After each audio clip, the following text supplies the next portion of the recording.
Hello student, कैसे हैं आप लोग। उम्मीद करते हैं कि आप लोग बहुत अच्छे होंगे और घर पर खूब मन लगाकर पढ़ रहे होंगे। आज देखिए ना कि आज आप लोग के लिए लेकर आए हैं 12वीं कक्षा का 3 पाठ। इस पाठ का नाम है संपूर्ण क्रांति। इस संपूर्ण क्रांति जयप्रकाश नारायण के द्वारा यह संपूर्ण क्रांति पाठ लिखा गया है। इस पाठ का आज हम लेखक का परिचय कि जयप्रकाश नारायण जो कौन थे, उनका कब जन्म हुआ था, उनके माता और पिता का नाम क्या था, उन्होंने क्या क्या लेख किया था, उन्होंने इस जीवन में क्या योगदान दिया कि उनके बारे में हमको पढ़ना पड़ रहा था। इसमें हम जानेंगे। कहा जाता है कि अच्छाई और सच्चाई चाहे पूरा दुनिया में ढूंढ लो। क्या कहा जाता है कि अच्छाई और सच्चाई पूरा दुनिया में ढूंढ लो, अगर खुद में नहीं है तो समझिए कहीं नहीं। कितना अच्छा बात है कि अच्छाई और सच्चाई को पूरा दुनिया में ढूंढ लो, अगर वो आप में नहीं है तो समझिए कहीं नहीं है। कहा गया है कि दुनिया में कुछ ऐसे भी चीज होते हैं जिसे ढूंढने की जरूरत नहीं है। कहा जाता है कि मोको कहाँ ढूंढे रे बंदे, मैं तो तेरे पास में, ना कोनो क्रिया कर्म में, ना कोनो कैलाश में, कि मुझे कहाँ ढूंढ रहे, मैं तो तेरे पास में। चलिए शुरू करते हैं कि इस संपूर्ण क्रांति पाठ जो जयप्रकाश नारायण जी के द्वारा लिखा गया है, इस पाठ का लेखक परिचय। बिहार बोर्ड इंटर परीक्षा 2024 में जो विद्यार्थी, जो छात्र एवं छात्राएं परीक्षा देने वाले हैं, उन लोगों के लिए यह संपूर्ण क्रांति जो 12वीं क्लास के हिंदी के 3 पाठ है, जिसमें हम लेखक परिचय बिल्कुल आसान भाषा में आप लोगों के लिए आज लेकर के आए हैं। इस वीडियो के यदि आप एक बार देख लेते हैं तो आपको line by line Jayaprakash Narayan ji के जीवनी के बारे में समझ में आ जाएगा। तो चलिए हम वीडियो को ज्यादा ना देर तक करते हुए और शुरू करते हैं इस 12वीं क्लास के 3 पाठ, जिस पाठ का नाम है संपूर्ण क्रांति का 1 नंबर पेज। तो क्या है संपूर्ण क्रांति, जो किसके द्वारा लिखा गया, तो जयप्रकाश नारायण जी के द्वारा लिखा गया। चलिए हम शुरू करते हैं कि प्रमुख समाजवादी, थोड़ा सा करेंगे।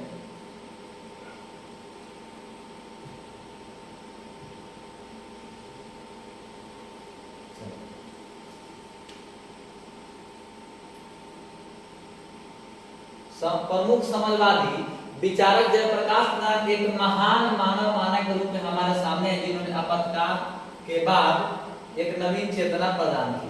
क्या कहा गया है लेखक परिचय में कि प्रमुख समाजवादी विचारक जयप्रकाश नारायण एक महान मानव के रूप में हमारे सामने आए, जिन्होंने देश की आपातकाल की स्थितियों में भी उन्होंने हमको क्या दिया, एक नई सोचने की शक्ति दी, एक नई चेतना दी।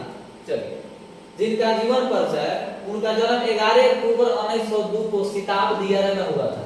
जयप्रकाश नारायण जी का जन्म कब हुआ था, तो हुआ था 11 अक्टूबर 1902 ईस्वी को। कहाँ हुआ था, तो सिताब दियारा में। कहाँ हुआ था, सिताब दियारा गांव में हुआ था। कब, 11 अक्टूबर 1902 ईस्वी को। यह गांव उत्तर प्रदेश तथा बिहार के सीमांत पर था। और यह गांव कहाँ था, तो उत्तर प्रदेश तथा बिहार के सटे बॉर्डर के आसपास में था। चलिए पूछेगा आपसे कि जयप्रकाश नारायण का जन्म कब हुआ था, बता दें 11 अक्टूबर 1902 ईस्वी को। कहाँ हुआ था, तो सिताब दियारे में, सीमांत पर था। उनके पिता का नाम श्री हर्षोदयाल था। पूछेगा कि जयप्रकाश नारायण के पिता का नाम क्या था, बता देंगे हर्षोदयाल। ठीक। माता का नाम फुलरानी था। क्या था, माता का नाम फुलरानी। उनकी पत्नी का नाम प्रभावती देवी। पूछा जाएगा कि पिता का नाम बता दिया, माता का नाम फुलरानी था और पत्नी का नाम प्रभावती देवी था। किसके, जयप्रकाश नारायण जी के पिता का नाम, माता का नाम और पत्नी का नाम आपको क्या करना है, याद कर लेना। उनका जन्म तिथि भी याद करना। चलिए आगे बढ़ते हैं। जो प्रभावती देवी गांधीवादी बृजकिशोर प्रसाद की पुत्री थी। कौन थी, तो प्रभावती देवी जो थी वह प्रसिद्ध गांधीवादी विचार रखने वाले व्यक्ति बृजकिशोर प्रसाद जी की क्या थी, तो पुत्री थी। कौन, प्रभावती देवी, जयप्रकाश नारायण के पत्नी। बचपन में आप बाउल नाम से जाने जाते, तो मतलब जयप्रकाश नारायण जी को बचपन का नाम क्या था, बाउल। आपसे ऑब्जेक्टिव में पूछा जाएगा कि जयप्रकाश नारायण जी के बचपन का नाम क्या था, आप क्या बताएंगे, बाउल। ठीक है, चलिए थोड़ा सा ऐसे देखते रहिए। बाद में जयप्रकाश नारायण के नाम से प्रसिद्ध हुए। बाद में उन्होंने जयप्रकाश नारायण के नाम से प्रसिद्ध हो गया। भारत ने उन्हें जेपी, क्या जेपी, जैसे जय अपी से प्रकाश। बाद में भारत ने उन्हें जेपी के नाम दिया। उनकी सामाजिक चेतना ने उन्हें लोकनायक नाम से अलंकृत किया। मतलब जयप्रकाश जी को जेपी नाम से भी जाना जाता है और लोकनायक नाम से भी जाना जाता है। चलिए लोकनायक यानी कि लोगों का जनता का हीरो भी थे। शिक्षा, उनकी प्रारंभिक शिक्षा घर पर ही थी। 1 से 5वीं क्लास के जो शिक्षा थी वह जयप्रकाश नारायण के घर पर ही संपन्न हुई। ठीक, उसके बाद पटना शिक्षा चली। प्राथमिक के बाद में वहां कहाँ का, ठीक है, पटना चले गए शिक्षा प्राप्त करने के लिए। अधूरी शिक्षा छोड़कर असहयोग आंदोलन में कूद पड़े। क्या हुआ कि उन्होंने घर पर प्राथमिक शिक्षा को प्राप्त की, उसके बाद पटना गए और पटना में जाकर के अधूरी शिक्षा छोड़कर ही उन्होंने जयप्रकाश नारायण जी ने क्या किया, असहयोग आंदोलन में कूद पड़े। फिर भी उनकी शिक्षा पीएचडी तक पहुंची किंतु पूरी ना हो सकी। बहुत बढ़िया बात, चलिए कितना समझदारी वाला बात है कि उन्होंने किसी ना किसी तरह पटना में जाकर के बीए करके एमए करके पीएचडी में नाम लिखवा लिया, लेकिन किसी कारण जयप्रकाश नारायण जी ने पीएचडी को पूरा डिग्री प्राप्त नहीं किया, हासिल नहीं किया। राष्ट्रीय चेतना में 1929 में कांग्रेस में सम्मिलित हुए। कब हुए? 1929 ईस्वी में कांग्रेस पार्टी में सम्मिलित हुए। कौन? जयप्रकाश नारायण जी। आपसे पूछा जाएगा कि जयप्रकाश नारायण जी कांग्रेस पार्टी में कब सम्मिलित हुए, आप बता दें 1929 ईस्वी से। कि जयप्रकाश नारायण जी कांग्रेस पार्टी में कब सम्मिलित हुए तो बता देंगे कब, कि 1929 ईस्वी में। कब हुए? 1929 ईस्वी में। और 1932 में सविनय अवज्ञा आंदोलन में जेल गए। पूछा जाएगा कि जयप्रकाश नारायण जी ने जेल कब गए सविनय अवज्ञा आंदोलन में, तो आप बता देंगे 1932 ईस्वी। मतलब कि 1932 ईस्वी में जयप्रकाश नारायण जी सविनय अवज्ञा आंदोलन के कारण कहाँ गए? जेल गए। फिर वापस आकर कांग्रेस के भीतर ही कांग्रेस सोशलिस्ट पार्टी का गठन किया। बहुत अच्छा बात है कि जयप्रकाश नारायण ने जेल गए कब? 1932 ईस्वी में। उसके बाद में जब जेल से वापस आया तो फिर उन्होंने कांग्रेस पार्टी के भीतर ही एक नए पार्टी का निर्माण किया, जिस पार्टी का नाम था कांग्रेस सोशलिस्ट पार्टी का गठन किया। फिर जेल की यात्रा हुई, फिर उसके बाद में जेल गए। 1942 के आंदोलन में उन्होंने प्रतिष्ठा के शिखर पर आरूढ़ कर दिया। और क्या हुआ कि 1942 ईस्वी में उन्हें आंदोलन के कारण उन्हें प्रतिष्ठा के शिखर पर आरूढ़ कर दिया। मतलब इतने महान हो गए, जनता के लिए उन्होंने सब कुछ किया हुआ, इतने महान हो गए कि उनको क्या कर दिया, प्रतिष्ठा के प्रति शिखर पर आरूढ़ कर दिया, उच्च कर दिया गया। वे विनोबा जी के सर्वोदय आंदोलन से भी जुड़े। उसके बाद में उन्होंने विनोबा भावे, उनका पूरा नाम है, के सर्वोदय आंदोलन से भी जुड़े। 1974 में छात्र आंदोलन का नेतृत्व भी किया। बहुत अच्छा बात है। पूछा जाएगा आपसे कि छात्र आंदोलन का नेतृत्व किसने किया था, तो आप ऑब्जेक्टिव बता देंगे जयप्रकाश नारायण ने। और कब किए थे तो बता दें 1974 ईस्वी। कब बताएंगे? 1974 ईस्वी। चलिए फिर उसके बाद आपातकाल में जेल भेज दिए गए। आपातकाल इमरजेंसी में जयप्रकाश नारायण को फिर जेल भेज दिया गया। कहा जाता है कि जो भी दुनिया में अच्छा करता है ना, उसको कोई ठीक रहने नहीं देता है, यही दुनिया का दस्तूर है। उनके मार्गदर्शन में जनता पार्टी का जन्म हुआ। उसके बाद में उन्हीं के मार्गदर्शन में क्या हुआ कि जनता पार्टी का क्या हो गया? जन्म हो गया। ठीक है, चलिए समझ पा रहे हैं। चलिए साहित्य साधना, आपने कुछ कविताएं भी लिखी। मतलब जयप्रकाश नारायण ने अपने जीवन काल में, आंदोलन और पढ़ाई के काल में कुछ कविता भी लिखी, निबंध और डायरी की भी रचना की है। उन्होंने क्या किया? निबंध और डायरी का भी रचना किया।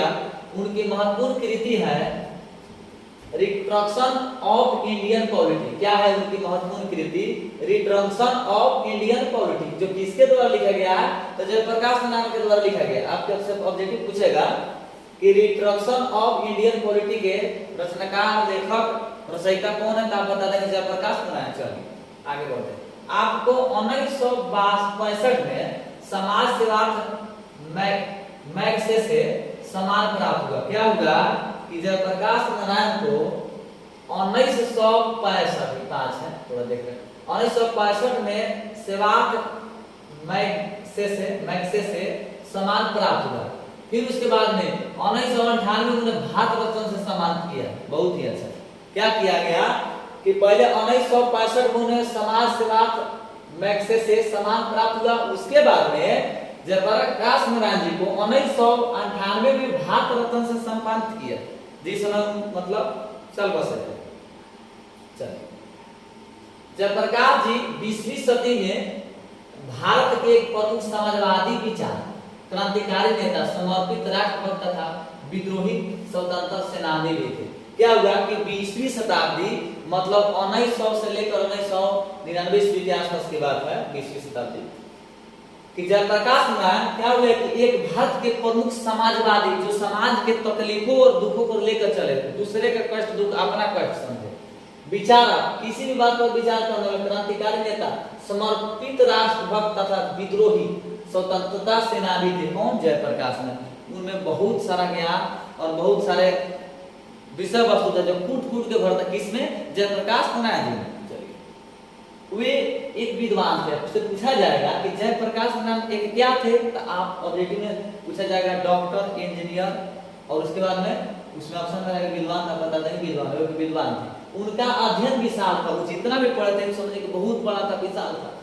उनको उस काल के कतिपय प्रमुख नेताओं में स्थान दिए जाते। उस साल के जाने माने, उस समय के, पुराने समय के जाने माने नेताओं में जयप्रकाश नारायण जी का महत्वपूर्ण स्थान दिया जाता था। अब बताइए कितना महान आत्मा थे, बहुत ही अच्छे व्यक्ति थे।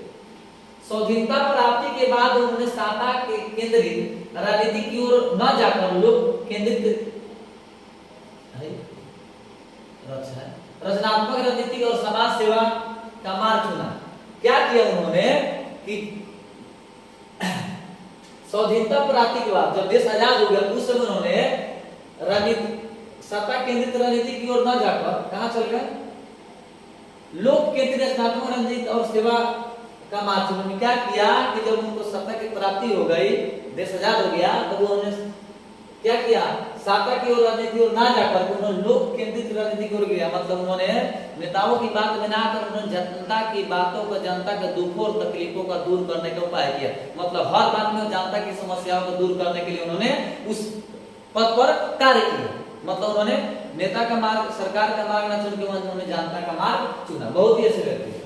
समता, न्याय, सामाजिक परिवर्तन और लोकतंत्र के पथ में पत्रकारिता को बढ़ावा दिया। साथ ही लोकतंत्र, लोक सेवा के कई कार्यक्रम अभियान भी चलाए। उन्होंने अपने जीवन काल में पत्रकारिता को बढ़ावा दिया, लोक सेवा के कई कार्यक्रम अभियान चलाए। समाज में जो हो रहे करतूत था उनको परिवर्तन किया।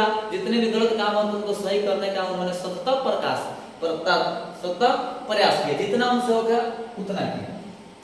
60 के दशक में अपनी ईमानदारी, कब? 1960 के आसपास, त्याग और निस्वार्थ लोक सेवा के कारण जनता के बीच अर्जित अपनी विश्वसनीय के आधार पर उन्होंने डाकुओं को हृदय परिवर्तन और पुनर्वास महत्वपूर्ण किया। क्या किया उन्होंने कि 1960 के दशक और 1960 में उन्होंने अपनी ईमानदारी, त्याग और निस्वार्थ, जिसमें किसी अपने फायदा का उनमें कोई काम नहीं था। आजकल के जो होते हैं थोड़ा सा जीत जाते हैं तो उनका रंग रूप सब बदल जाता है, लेकिन वो ऐसे नहीं थे। निस्वार्थ लोक सेवा के कारण जनता के बीच अधिक अपनी विश्वसनीयता के आधार पर उन्होंने डाकुओं को हृदय परिवर्तन किया। जो भी उनके क्षेत्र में जो गलत लोग थे, डाकू लोग थे, जो भी लोग, उनको क्या किया? डाकुओं के हृदय परिवर्तन और पुनर्वास, जो डाकुओं के मन में विचार था, गलत भावना था, उनको परिवर्तन करने का उन्होंने महत्वपूर्ण कार्य किया। चाहते तो और मतलब चाहते तो कुछ और थे, चाहते तो कुछ और थे। कौन चाहते तो कुछ और थे, पर शरीर ने उनका साथ नहीं दिया। चाहते थे कि हम बहुत कुछ और करें। आदमी अपने जीवन काल में चाहता कि हम इतना अच्छा काम करके लोग हमको पल पर हमारे लिए तरस, लेकिन क्या होता कभी कभी प्रकृति का, कुदरत के करिश्मा को भी आदमी छोड़ते जाना पड़ता है। चाहते तो और कुछ करते थे पर शरीर ने साथ नहीं दिया। 8 अक्टूबर 1979 को वह चल बसे। पूछा जाएगा आपसे कि जयप्रकाश नारायण का निधन या मृत्यु कब हुआ, तो बता देंगे 8 अक्टूबर 1979। क्या हुआ? चाहते तो जयप्रकाश नारायण बहुत अपने जीवन काल में बहुत कुछ करते, लेकिन उनका शरीर ने उनका साथ नहीं दिया। अंतिम समय में उन्होंने क्या किया? शरीर को त्याग किया। 8 अक्टूबर 1979 ईस्वी को भारत को, इस दुनिया को छोड़ करके भगवान के पास चले गए। चलिए, ये तो था जयप्रकाश नारायण का लेखक परिचय, मतलब जिन कैसा लगा। यदि अच्छा लगे तो लाइक करें, शेयर करें और चैनल जेम स्टेशन को सब्सक्राइब जरूर करें, ताकि एक से एक बढ़ के आपके वीडियो जब यूट्यूब पर डाला जाए तो सबसे पहले जो है ना नोटिफिकेशन आप ही को मोबाइल में चले जाए। इसलिए आप जल्द से जल्द चैनल को सब्सक्राइब करें। चलिए, वीडियो कैसा लगा कमेंट बॉक्स में अपना विचार जरूर दीजिएगा। मिलेंगे फिर एक अगले वीडियो के साथ, तब तक जय हिंद जय भारत।